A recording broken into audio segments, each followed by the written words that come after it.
The BigAl Podcast with your host, Al Bishop, unfiltered and uncut.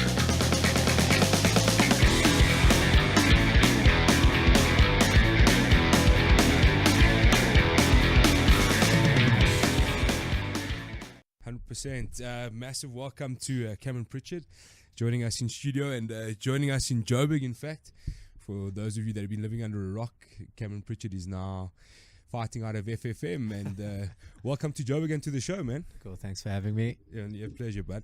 So just give us a little update on what's happened there. You've obviously moved up to Joburg and now fighting out of FFM.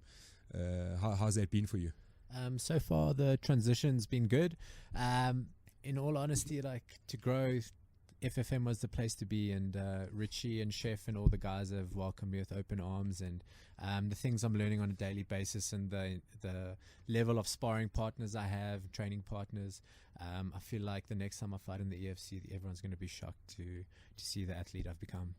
Okay, and what was the feel really to obviously leave PE and Chris Bright's gym where you've been for quite some time to head up to the big bag city and FFM? Yeah, Joburg, it was never something I thought I'd do, but yeah, Chris, I've had great mentors over the years, like Chris Bright, Kepler Vessels. They've always had my best interests at heart, and they've always been in my corner or by my side. But yeah, just growth, personal growth, and also to make a living as a full-time fighter in Port Elizabeth was quite tough. You know, like people don't, as new as the sport is in the country, like besides Chris and one or two other guys, like PE is like brand new, you know. So to make a living out of fighting and being able to pursue a full-time career was very difficult, and Fight Fit makes it viable. Yeah.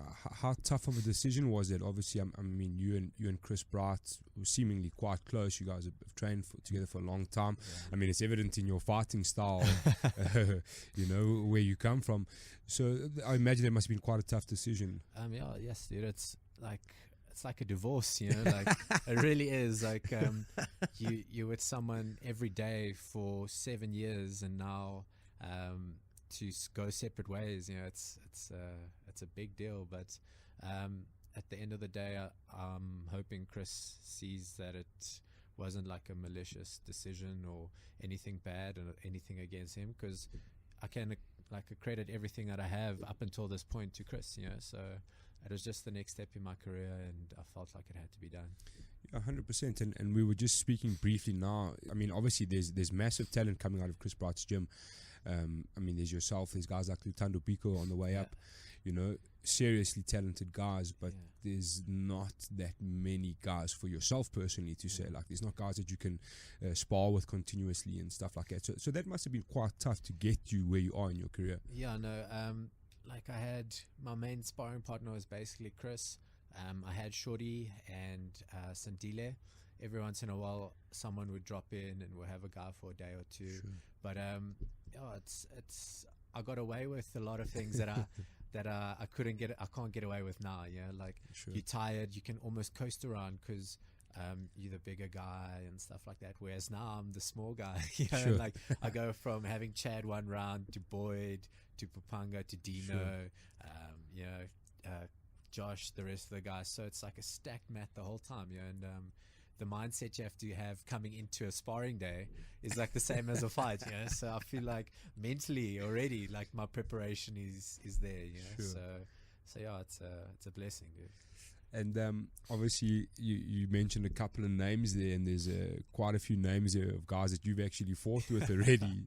So was that quite weird at first, like walking into a gym of guys that you've fought with? Do you know what, like, I always like to think it's a sport and we can be cool, but at the end of the day, if you lose to someone, it's always you want to prove yourself and show up, you know. Like Dino and myself have been very cool. Myself and Pupanga have been cool. I've helped him out with class and stuff. Every once in a while, sparring gets a little bit heated, but it's to be expected, you know. Like we all want to be the best, you know, and like I can't hate a guy for wanting what I want, you know. We all want it, so it's part of the game. Okay, so generally it was quite a smooth transition there in the FFM. Like I won't lie to you, the first 2 weeks was death. sucking dust up here, you know, the altitude, and then also the volume of training, you know, but starting to get used to it now, and it's becoming more comfortable and easier, so yeah. Okay, sounds interesting, man. Well, welcome to Joburg, man, and we hope it all works out for you. Yeah, so far so good. I'm loving it here. Just missing the coast a little bit. Yeah, sure. Besides that, we're good. There's no surf life and things like that. No. I'm gonna have to figure out how to get to Sun City, the Valley of the Waves, or become a lifeguard at the Vaal River or something. I don't know. Yes, I don't know about that at the moment, eh? Cool, Cameron. If you can maybe just take us down a little trip of how you got into MMA or in martial arts in general. Yeah, for sure. Yeah, so I grew up in a place called Blorder Bay. It's a little town just outside PE, and basically all you do there is ocean life-saving, surfing, paddling, whatever, beach Cool. vibe. And across the river was Swartkorps, and there was a phase where there's like a lot of pearly poachers and stuff, and Okay. we'd always end, like in youngsters though, we'd always Yeah. end up getting into brawls on the beach and stuff. You know, like silly things, but we'd be boxing. Yeah, I had an older brother as well who'd also smack me around every once in a while, and then you know, like as every guy, like you think you can fight. You know, one of my mates went to Chris's gym, and I was like, I can do this. You know, so I rocked up there. And there was a lighty, he still trains there now, Reese. He was probably 14, I was 20, and yes, he whooped me on the ground. I was like, got this, yeah. We rolled, and then I was like, okay, I don't know shit. And then after that, I was like, yo, okay, I can learn, yeah. And I stayed on. My mate left, and I stayed on, and the rest is history. You know, myself and Chris built a great friendship, and we took to each other, and he was in my corner ever since. You know, I had my first fight 6 months after starting MMA. I had never had any martial arts background, you know, so the first thing I ever learned was at PESFA. And then, yeah, after that, first fight, second fight, third fight, then I had 11 amateur fights, and then decided to turn pro, and yeah, the rest is history. I always like those kind of stories. There were two things I picked up there. I was listening to, I think it was Joe Rogan and Brendan Schaub were talking about in MMA guys who have got older brothers, and just generally they just generally seem to be. I mean, I come from a family of 4 boys, and so I know a bit about it, you know. And they just like trying to relate that. The youngest is always like the hardest and the toughest, you know. He's beaten up almost his whole life to get there. And we went through WWE, WWF was a real thing. The Walls of Jericho, yeah, sharpshooter, switching music, that happened for real. Yeah, I know for sure. So you had 11 fights as an amateur. Yeah. You had a couple of fights at Fight Star as well. Yeah. What did you think of Fight Star as a promotion at that time? I enjoyed it. It's like you know, you fight a lot of amateur shows, and that is what it is. It's an amateur show. Sure. You know, and then when my first fight in Fight Star, I was like, okay, flip. You know, like guys come here to fight. You know, and it's everyone who fights in Fight Star have aspirations to go to EFC or anywhere else. You know, and so yeah, for me, the fights I had in Fight Star like made me realize like, okay, you need to up your game, and also like you can make a living out of this. Sure. Yeah. So it's always like a nice stepping stone, if you will, to get you used to that kind of environment. You know, it's like the crowd's always quite intimate and quite vocal, and yeah, I actually feel like amateur shows are more nerve-wracking than pro shows. Sure. And guys throw down. They don't even, it's just like, wow. You know, like whereas pro fights, a lot of the times you know the guys you're fighting, or you've seen them before, and you know, like amateur fights like a lucky packet. You know, you really never know what you're gonna get. You know, like. And then you had a couple of pro fights, and then you had a major setback. You had a knee problem. Yeah. So basically, I had three wins in the EFC. My fourth fight was against Bruno Makulu. Yeah. 3 weeks before the fight, in wrestling, I landed hard on my knee and I tore my PCL off, and I couldn't walk. I couldn't do anything. So we were like sitting there, and I was like, I need to fight. I want to fight. You know, like next thing, 2-3 days later, the swelling went down a little bit. Taped my knee up. I couldn't before the fight. I couldn't wrestle. I couldn't do jiu-jitsu. I literally just did a little bit of boxing on the bag. And then, I couldn't even run. I ended up swimming. I was doing sea swims, like 1 to 2K sea swims with the open ocean swimmer there, Carl Main, just to keep my fitness up. And funny enough, before the fight, Chad Honeycomb taped my knee for me. And then, fought, and the fight was going good up until second round. I had Francho in a deep guillotine, and he escaped. And as soon as he escaped, I ended up on the bottom. I threw an elbow just to make him move so I can set up a re-tackle. And I caught him with my tricep. And for me, I felt like he was blown, and that was his way out. And like it was 5 seconds, 6 seconds after I'd thrown it where he had like complained about his head. And I was like, oh, flip, okay. And then they did, like his corner was shouting, don't get up. And I was thinking, what's going on here? So I was like, oh, I'm winning. I won the fight. He's quitting. And then they like announced it, no contest. And I was like, my heart was broken. Like, I feel like, I'd put everything into that fight. I fought him without a PCL, like, with you. And then I hit him with the tricep, and I was like, no contest. I felt like, so in all honesty, like it's like that fight never happened. It's like time of my life wasted. Sure. Like, I still consider it a win. Most of the people who watch the fights will consider it a win. And even Graham after the fight, he told me, listen, he considers it a win. So I won't reflect on my record, but yeah, well, you got the redemption later on at least. Just talk us through that PCL. So Chad Honeycomb basically had to, it wasn't one of those strappings for a minor injury. They basically strapped your knee back on, like, so you could fight. So PCL, basically your knee goes past your shin. Sure. So Chad taped my knee so tight that like there was no blood flowing to the back of my leg. That's why even in the beginning of the fight, I had his back, and I couldn't get my second hook in because I can't pull back because that happens. Sure. So it wasn't ideal, but like we're not soccer players or anything. Like when you get called to fight, you fight. The only time, if I'm injured in a fight or something, I feel like I can get through, I'm gonna fight. There's obviously times when we know, okay, being stupid now. That might have been one of the times. I was about to say, man, and a torn PCL wasn't one of them. Like I just felt like if I could throw a punch, I could fight. Sure. And the adrenaline did the rest. Yeah. Okay. And it's also kind of like, if I can stand on my own 2 feet, I'm gonna fight. Yeah. What was that recovery process like? I know it's been documented here and there that it was quite an ordeal in the end. You were out for a year, just over a year. Yeah. You had to almost relearn how to walk. I won't lie, it's the worst experience of my life. Like, I never ever want to go through that again. Because in my head, I thought I was going to go in for surgery. They're going to fix some things, whatever. I'll be on crutches for a couple of days, walk in a couple of weeks. Sure. It was the worst pain I've ever felt. And then I couldn't even walk in a pool after when I started my rehab.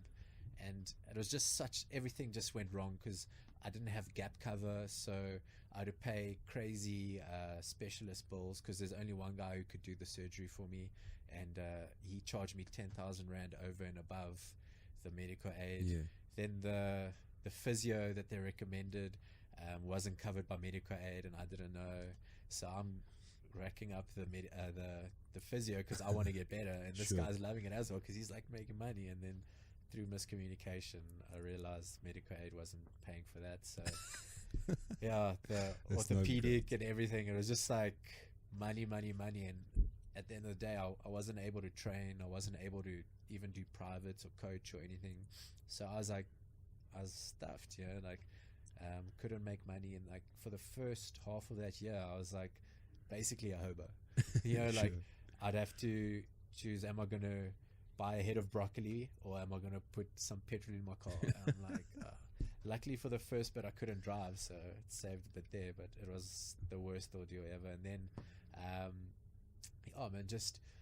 I had a lot of, where you were, and I was like at the bottom, like learning how to walk. I'm like, how am I going to do this? How am I going to do that? And I'm looking at where I was and where I am now, and it just seemed like what the flip am I doing? You know, Yeah, like, sure. I had days where I was like, why am I even do this? I need to do something where I can actually make a living.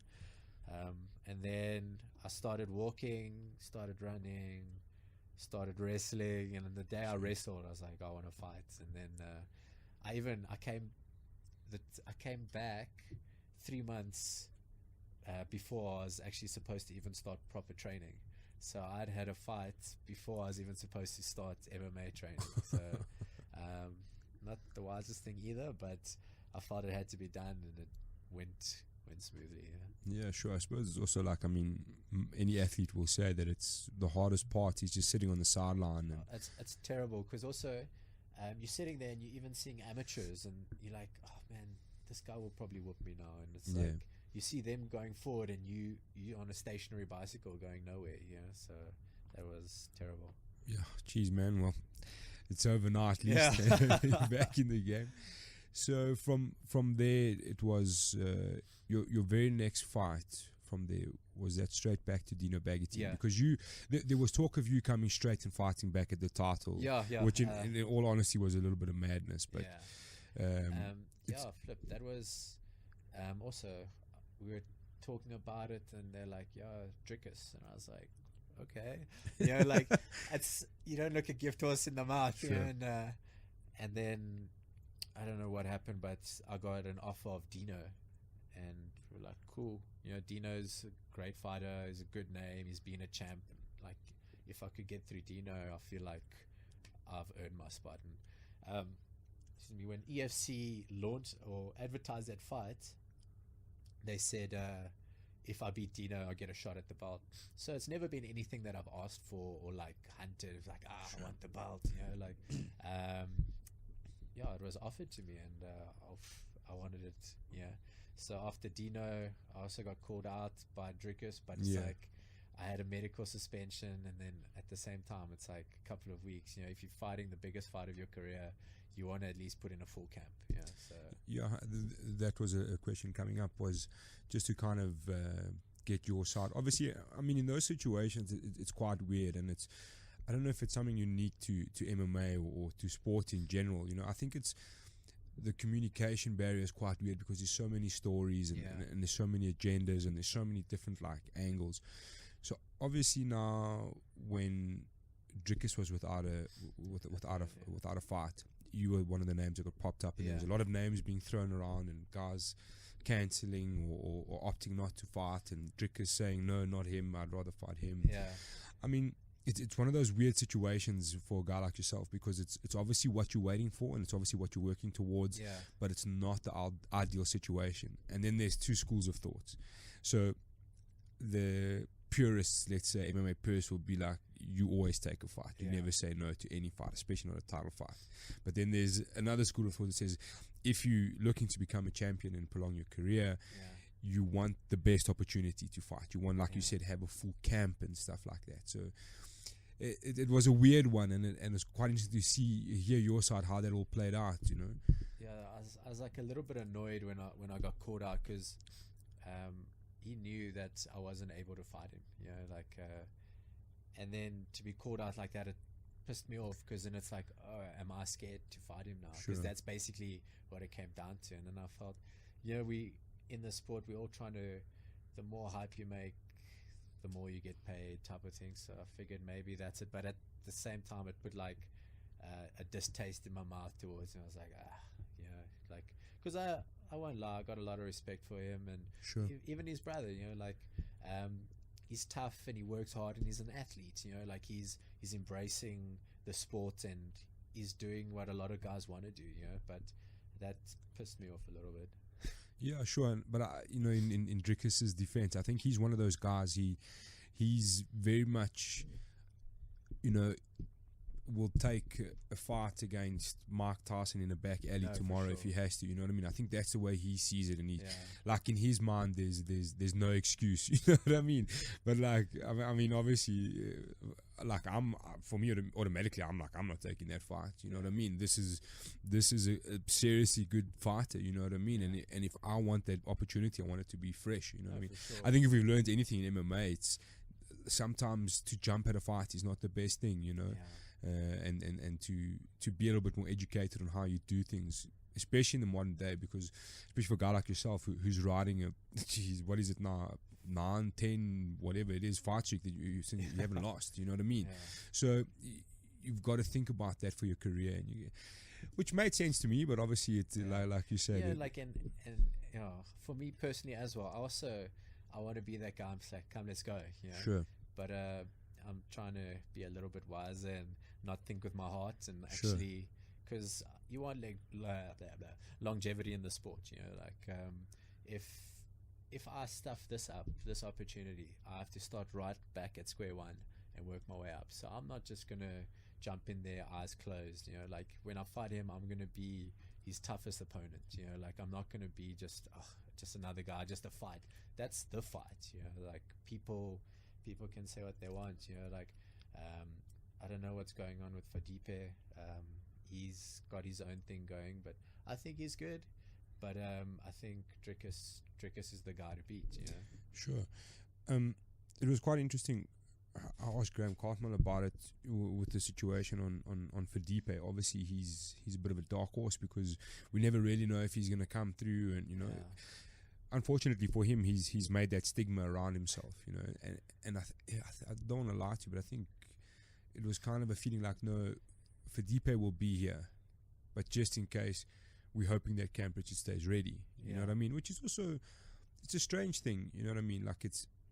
I mean, when will you know? You know what I mean? Because it's going to be the same situation. That's also, it's frustrating because then how you half in, half out. You're not fully prepared for the fight. You know, like I feel like Drickus needs to prepare for Fadipe.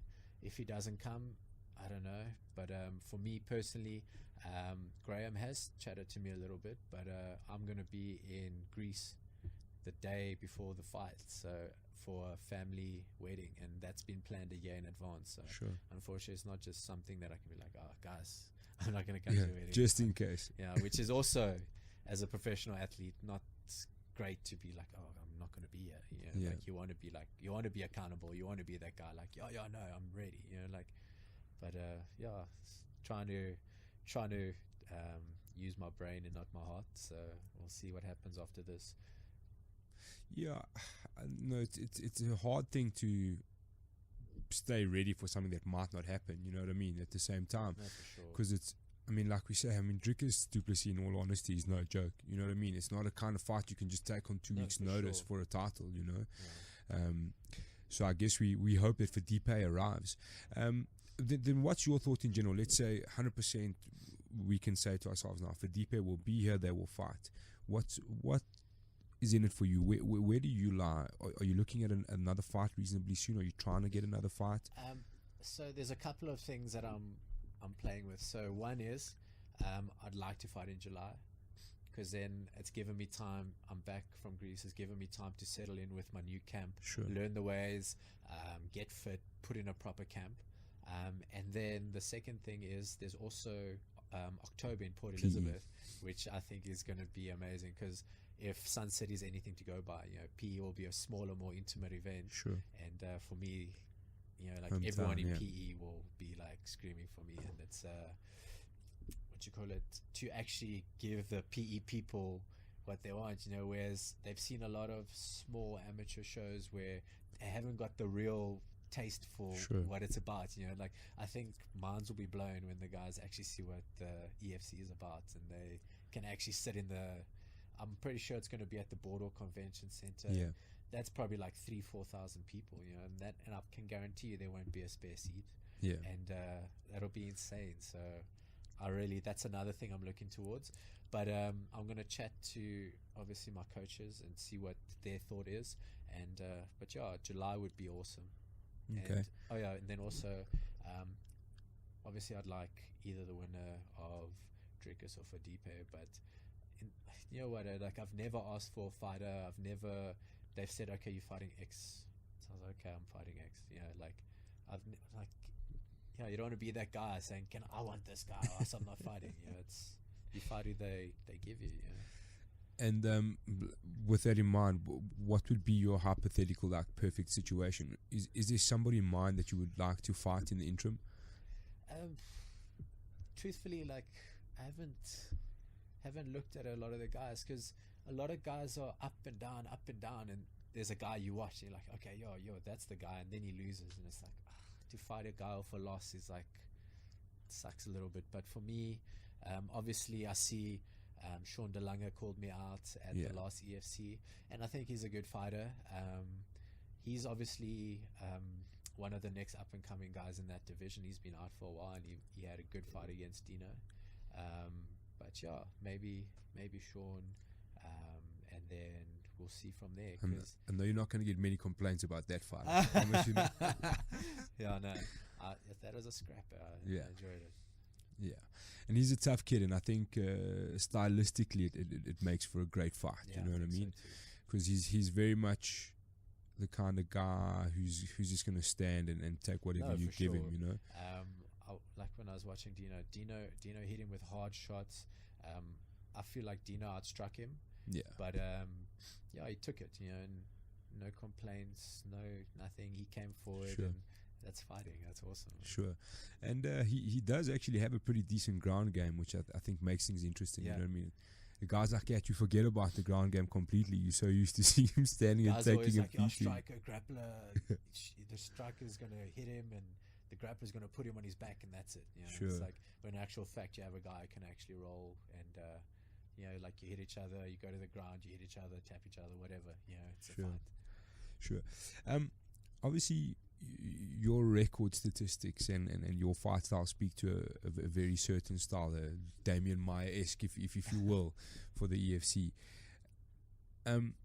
Is that a good reflection of who you are as a fighter? In all honesty, I won't lie to you. I like to stand and bang, but it's not my greatest tool in my arsenal. So I always want to finish a fight, and depending on where it goes, that's where I'm going to try finish it. But ideally, I'm looking to get on top of a guy and finish him. Like even I dropped Bruno. Guys are quick to like stereotype you as he's a grappler or he's a striker. But I feel like I started MMA. Like I'm an MMA fighter, and I just tend to favor the jiu-jitsu and the wrestling side of it. Sure. Is jiu-jitsu something that came like quite naturally to you? Yeah, I think like especially like we get back to having an older brother. Sure. Like you always we're on the beach, we're wrestling in the sand. You at home, your mom's telling you to do something, you end up wrestling. Sure. And you don't know anything apart from like the WWE moves you see. But it's something that came quite naturally. I think just like Okay. Yeah, so you can thank your older brother for that. Yeah.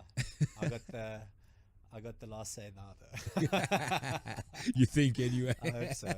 He lives in Russia, so I don't know what he's doing that side. He might be doing something dangerous. Yeah, I know. The Russians don't play games. Oh no, geez, it's such a crazy thing. And obviously the move to FFM is obviously going to change your game quite a bit, realistically, because it's new tools, and we can often say, like, if you come from this gym, maybe you're a little bit more focused on this, or from this gym, a little bit more focused on that. But the FFM guys generally tend to be a lot more well-rounded. So do you ever think that there's a kind of a risk, maybe you spend a lot of time with Richie Kwan and you're like, no, my hands are now the business, no. And you get into a fight? You know what? They haven't tried to change anything about me apart from adding to my game and improving what I know. And in all honesty, Richie's like next level jiu-jitsu. Like he's like a black belt dude. Like he's a black belt, and he rolls every day with the guys, and he's well educated in the sport, and it kind of like makes me feel like I'm a jiu-jitsu guy, and I need to pull my socks up a little bit. Sure. So I think they'll add things to my game, and like my biggest thing is getting hit a little bit less and hitting people more. So I think with Richie, Chef, and the guys, that's going to be a big change. Like you'll definitely see my game has changed, but it's not going to be like I'm going to come out and throw 10 spinning back kicks, Conor McGregor, someone. We just have a little bit more finesse in what I'm doing, and refine my game, I think. Okay. And the other thing I wanted to ask you about FFM, obviously you've got access to a pile of sparring partners all the time, you know, so that obviously escalates your level quite a lot. Big time. So what do you think will happen for you next in your next fight? Do you see yourself kind of just being on another level, destroying your opponent, walking through, or you know what, like in the fight game, like I recently started trying to use bet exchange, and I promise you, my mates laugh at me. They're like, "Do you even know anything about fighting?" They're like, "Who should we bet on?" I'm like, "This guy," and they're like, one loses, one wins, one draws, I'm like, shit. So you know, I don't know. I won't lie to you now. Cool. We'll let that be as it is. And where do you see yourself in MMA? Like, what is your ultimate goal or end line as an MMA athlete? Do you know what? It's the same as every guy. You know, like we want to put South Africa on the map. We all want a belt. Sure. We want to go international. The awesome thing with the EFC at the moment is worldwide now they're bringing all the internationals in, so the level is getting better and better and better, you know, but everyone wants to now, we want to be on a world stage, and we want to compete against the best guys in the world, and I think that's the next level, you know, and then after that give back and try grow the sport in the country, you know, like slowly but surely seeing MMA gyms pop up everywhere, and excuse me, like some of the guys are a little bit backwards, but they got the love for it, you know, and they're trying to grow it. And if you're in a place where you have a white belt as your jiu-jitsu teacher, yeah, man, like keep training, and sure. like guys must go out there and do seminars, teach guys, you know, because we're going to grow the sport. And I was affiliated to Rhodes University. We were doing seminars that side. I know DeMart went up there, did a seminar. A couple of the guys did seminars there, and that's at a varsity where they got a MMA dojo, and they're trying to grow the sport, cool. You know. So if you think of that, a couple of years ago, where would you have ever thought a higher education platform would have had like a martial art or anything like MMA, sure. Cage fighting, I'm sorry. Yeah, sure. It's something like we speak about quite a lot, is that hopefully in someday we will start to see like jiu-jitsu in schools and more stuff like that as an offering. Like in the US you have like wrestling. Yeah, like sure. Imagine wrestling in our schools and jiu-jitsu, you know, like JP base, and like a lot of the Afrikaans guys are like blessed, man. They had like wrestling growing up, and you can see like when JP was at Team Alpha Male, he was holding his own with the guys there, you know, like that's, no one there is a slouch, dude. Like some of my favorite fighters, you know, like Uriah Faber, Cody No Love, all the guys, you know, it's like he's competing with them, and he's 21, 20, you know, it's like it's next level. So hopefully in a couple of years we'll have jiu-jitsu in schools, and like also things like a lot of jiu-jitsu schools like FFM have a good children's program, you know, and there's a little boy I see there, his name's Tyler, and he's like, first time I saw him was at a jiu-jitsu comp before I was at FFM, sure. And now I see him a lot in the classes, and this boy is like the new breed. This is like the next generation of MMA. It's crazy. I think I know which kid you're talking about. I've seen a couple of videos of him like hitting pads and stuff at FFM. Right. He looks like a killer, man. Yes, and he puts it together from the ground, standing, wrestling, everything. Yeah, but that's the future of MMA at the end of the day. You know, like it's kind of like, you know, in the beginning it was all to find out which martial art was the best, you know, and then it kind of like guys came from boxing and Muay Thai and kickboxing and kind of put a few things together.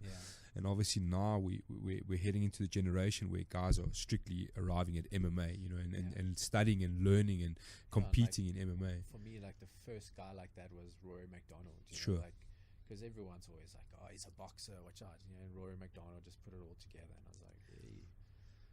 Yeah, but that's what the game demands now, you know what I mean? You cannot just be a boxer who's now, you know, making his way through jiu-jitsu. You cannot just be like a jiu-jitsu guy trying to figure out the boxing. You get found out, you know what I mean? For sure. You know? Even like a good example of that is like Boyd's rolling so much at the moment, and it's like, when I look at him, he's like a jiu-jitsu guy. Sure. And then when he's boxing, I'm like, okay, he's like a flipping boxer. I'm like, where can you win? Sure. Yeah, so the sport is evolving, and it's crazy. Yeah, 100%. You're one of those guys as well. Like there's a handful of you. Let me say a little bit more than a handful that have obviously got quite high on this hype train and gathered like really good sponsors, and you're like kind of like the model MMA athlete, if I say that. This is if you want to go far, this is what you want to be like. What advice would you give to youngsters trying to get to that same level? I really feel like there's a big stereotype to MMA, and at the end of the day, you're an athlete. And an athlete has to behave in certain ways and do certain things. Sure. And, you can be the most talented killer out there, but if you like a scummy oak who doesn't set a good example, you're not going to get the sponsors who want a good representative. And something like that. And it's also like how you interact with people and how you bring yourself across. And like I've been blessed. Like a lot of my sponsors, like Ruka, is like family. And like I've never had to sign a contract with them. They've from the start they've just been like part of the family, and that's that. And then like Nutritech as well. They email me, they keep in contact with me, they send my products to me. They're not trying to like squeeze every little bit they can out of me. I'm helping them and they're helping me. And at the end, sometimes I don't know who's helping who more. I think they like really go out of their way for me, and it's crazy. Like once you realize if you represent yourself and the brand properly, you're going to get better sponsors. And you just got to be a good athlete and diligent. Okay, so basically try and eradicate the stigma of a cage fight. Bob White and like yeah, if you've got a Bob White tattoo now, you got to get rid of it, I'm afraid. I didn't say that. And just Cam, there was a quite interesting thing. I don't know if many people really realize. One of your coaches, and you mentioned right at the beginning, your mentor was the mighty Kepler Wessels. Yeah. Just explain that to us, how that all works. Kepler, I met him training at Chris's gym long ago, like in the beginning, before I even knew my left from my right. And he took me under his wing, and he really showed me the ropes, and he did a lot for me. He really went out of his way. He was like a father to me. And he's 60 and he will drop a 20-year-old. Like he's tough as nails. You get frustrated because you see younger guys trying to like go hard with him, and then you realize, okay, Kepler's going to come back harder. So, shout out to Kepler. If you want to look what a 60-year-old should look like, that's what you need to look at. Yeah, 100%. And did he actually do quite a lot of training with you, like striking training and stuff? So whenever he wasn't out of the country, because with the super sport deal, all his work and stuff, he was always like in Oz and India and New Zealand, etc.